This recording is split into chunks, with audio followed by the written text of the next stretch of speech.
علیکم رحمۃ اللہ۔ میرا سوال ہے،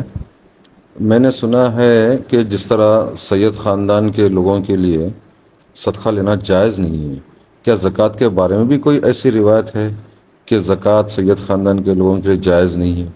حتیٰ کہ کوئی بھی سید غریب کیوں نہ ہو؟ منصور صاحب، میر احمد اشتیاق صاحب انڈیا سے، ان کا سوال تھا جس میں انہوں نے ذکر کیا کہ میں نے سنا ہے کہ صدقہ سید خاندان کے افراد کے لیے جائز نہیں، تو کہتے ہیں زکوٰۃ کے بارے میں بھی کوئی ایسا حکم ہے؟ جی، زکوٰۃ کے بارے میں بھی یہی حکم ہے کہ جس طرح صدقہ جائز نہیں ہے اسی طرح زکوٰۃ بھی جائز نہیں۔ چنانچہ ایک دفعہ ذکر ملتا ہے کہ زکوٰۃ کی کھجوریں کچھ پڑی ہوئی تھیں، حضرت امام حسن رضی اللہ تعالیٰ عنہ جو چھوٹے بچے تھے اس وقت، وہ آئے اور انہوں نے وہ منہ میں ڈالنی چاہی تو آنسم نے فرمایا، آنسم نے منہ میں انگلی ڈال کے وہ کھجور نکال دی اور فرمایا کہ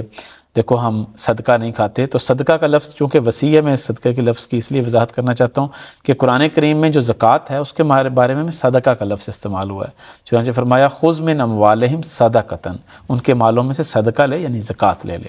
تو اس لیے وہ زکوٰۃ کی ہی کھجوریں تھیں جس کے بارے میں آنسا نے فرمایا کہ ہم نہیں کھاتے۔ تو بڑی واضح ہدایت ہے حدیث کی روشنی میں کہ یہ درست نہیں ہے۔ حضرت مسیح موعود علیہ السلام سے یہ سوال ہوا کہ اگر کوئی غریب سید ہو تو کیا وہ زکوٰۃ لینے کا مستحق ہے یا نہیں، تو حضور نے فرمایا کہ اصل میں منع ہے، البتہ اگر اضطراری حالت ہو، فاقہ ہو اور مجبوری ہو تو اللہ تعالیٰ فرماتا ہے الا ما اضطررتم الیہ، جس کی طرف تم مجبوراً لے جاؤ، تمہیں مشکل میں پڑ جاؤ تو مجبوری کی حالت میں لیا جا سکتا ہے۔ تو حضور نے فرمایا